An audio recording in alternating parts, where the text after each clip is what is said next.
you now ready for your headline act, ladies and gentlemen?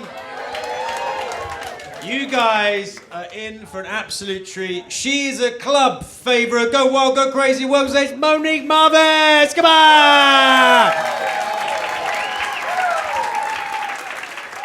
I am delighted that so many of you showed up on a Wednesday, because Wednesday isn't traditionally a comedy. Like, there's things that go certain nights. Like, comedy's a little bit like sex. People think it only happens on certain nights of the week. You know what I mean? Like, oh yeah, Wednesday sex? Are you kidding me? This is amazing. It's like, well, it's not full coitus. It's just a little HJ on the couch. But I was feeling amorous because you took out the garbage and the recyclables, so I figured I'd repay you in the only way I know you care about. Like, for instance, I gotta be honest with you, it saddens me as a woman that two self-made billionaires in America that made away from no way, that came from nothing. You know who they are? Sarah Blackley. You know who that is?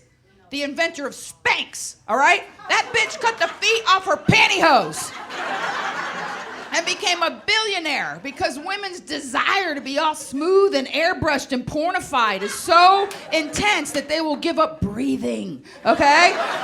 They'll put on this thing that's, yeah. Do men care if they have lumps or bulges or a little hail damage? No, they don't. There's no such thing as Manx. They don't care. Even when women are very desirous of a man, see, here's the difference in the tender trap, as it's called. When a man is pursuing a woman because he's a hunter, everything happens front-loaded, beginning of the game. They're like, gotta have her, ooh. And then once they've had you, then they're like, all right, whatever, you know. And I'm being honest, because that's so much a part of it, and it sounds very cliche, but it's true. Where women are the opposite. They're like, I don't know, maybe, I don't care. And then one fine night, everything lines up, and it's the right cologne, it's the right lighting, it's the right moment, he says the right thing, and then you're in. And the guy that you weren't even sure you liked, you know, you're like, all right, we're doing this, and then he does it good, like he really swings the hammer, you know what I mean? Like, wow, who knew he had that in him? You know, like, wow, well played. And then we're literally in the opposite position. Like, they're like, all right, whatever. And you're like, ooh, I want more of that, you know? Because it's rare. Because, you know, really having your bell rung as a woman, let's be honest, it's a rare thing. And I'm saying a bunch of stuff tonight, again, that sounds, you know, funny, but it's true. Because for women, sex is mental and it's about trust. When I hear women say, I'm just, you know, maybe I'm menopausal, or my vagina isn't working like it used to, you know, I mean, I don't climax, you know, like I used to, you know, I'm like, have you tried a different person? You know, I'm not advocating promiscuity or infidelity. I'm not. I'm advocating honesty.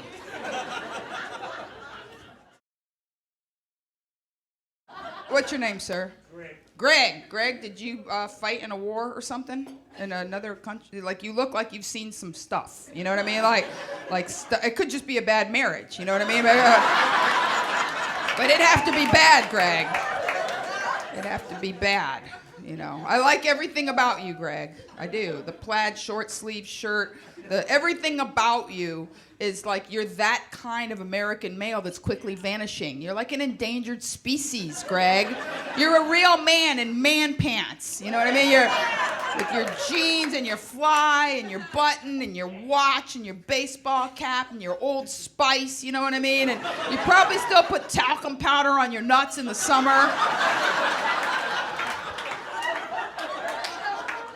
I am torn by a certain nostalgia of a certain kind of man. There's a certain kind of man with chest hairs and jeans that looks like they can do things, you know what I mean? Like not these little smooth, waxed up, manscaped, girly men in skinny jeans with their little moose knuckle hanging out. Slurping at a Jamba Juice like a fucking hamster and look.